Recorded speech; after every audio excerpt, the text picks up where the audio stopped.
We are halfway through Black History Month. Today is February 15th. As I've said before, if your ass is light skinned, thank you for coming out to Black History Month. But your ass is done. February 15th is always a cutoff. Salute to all my light skinned folks out there. But we got to catch y'all for February 15th. Now, my Black History meme for the week is from somebody y'all might know from the rap game. His name is Juvenile. And in 1998, he released a song and it went down in history because Juvenile was the first rapper to make a hit song by just asking questions. If you don't know what song I'm talking about one of my all-time favorite Juvenile tracks, Huh? And I just wanted to share a couple of questions he had with y'all for those that don't know the song. From that first verse, I just read them straight off from the top. That's you with that badass Benz, huh? That's you that can't keep an old lady because you keep fucking her friends, huh? You gotta go to court, huh? You gotta serve a subpoena for child support, huh? That was that nerve, huh? You ain't even get a chance to say a word, huh? I know I ain't tripping, but your brother got them birds, huh? You ready to bust one of them niggas' heads, huh? You ain't scared, huh? You know how to play it, huh? Like, come on, man. My man's asked like 20 fucking questions each verse. And like I said, that's just a day in history, man. The first rapper in black history to rap questions in a song. Not 21 questions, rap that shit. He rapped this shit back in 98. So I just want to give a big praise and salute to the one and only Juvenile. I'm hoping that him and Wayne and BG and all them can squash this beef, and on a serious note, squash this beef and get out there and have a reunion for the Hot Boys, man. Even with Turk and all them, Manny Fresh, everybody that was in Hot Boys, I want them to have a reunion.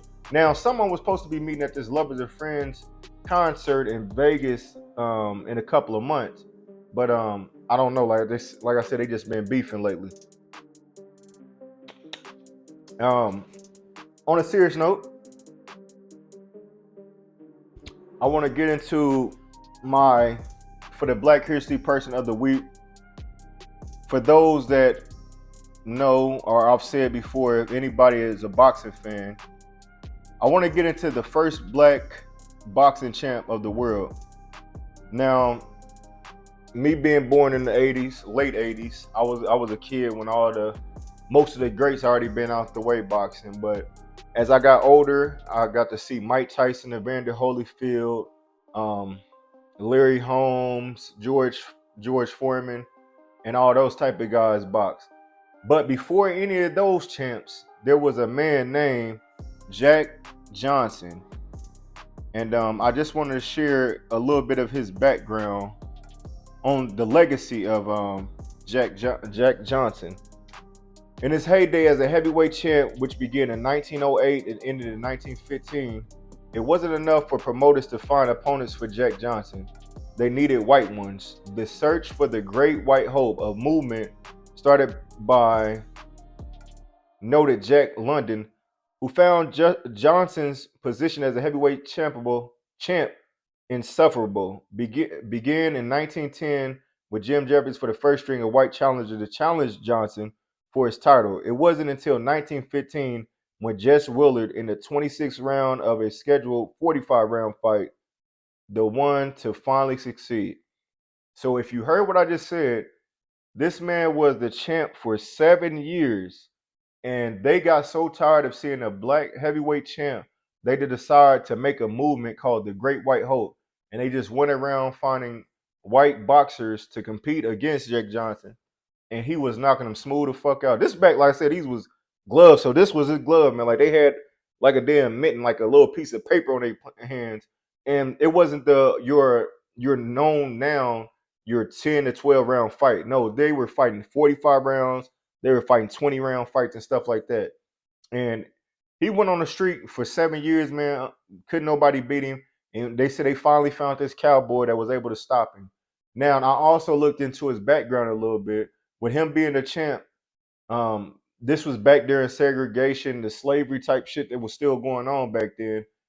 He was dating white women. He was having interracial relationships, and some of the white guys didn't like seeing him with a white woman. So, like I said, this was a part of the movement. They was finding anybody to embarrass him, to finally beat him, to take that away from him. And like I said, it took them 7 years to do that. Now, and I also read that when he passed, he got in a car wreck, and it had something to do with alcohol. Now, I also read that they were saying like he used to drink back then, like everybody else did. But being a champ for that long, man, that's something that you don't see these days. Most of these fighters now, the top guys not really fighting each other like that. They had a whole fucking movement made to stop this one man. So I just want to bring light to Jack Johnson. I read about him before a couple years ago or whatever, but I always knew that that was our first black champion. So rest in peace to Jack Johnson, man. One of the greatest of all time. When you look back at it, he's a big part in Black history because he was the first black boxer. I'm pretty sure that Muhammad Ali and everybody else, Mike Tyson, those guys, if you mention what made them start boxing, they would probably look at Jack Johnson and say he's one of those guys that made me believe that I could be a black African American champ one day. So my Black History Month person for this week is Jack Johnson, the first black heavyweight champion of the world. Like, share, and subscribe to the channel for all your Black History news for the month of February. Thank y'all for tuning in. Like, share, subscribe to the channel. Meet you from the Midwest Podcast on YouTube, Facebook, and Instagram.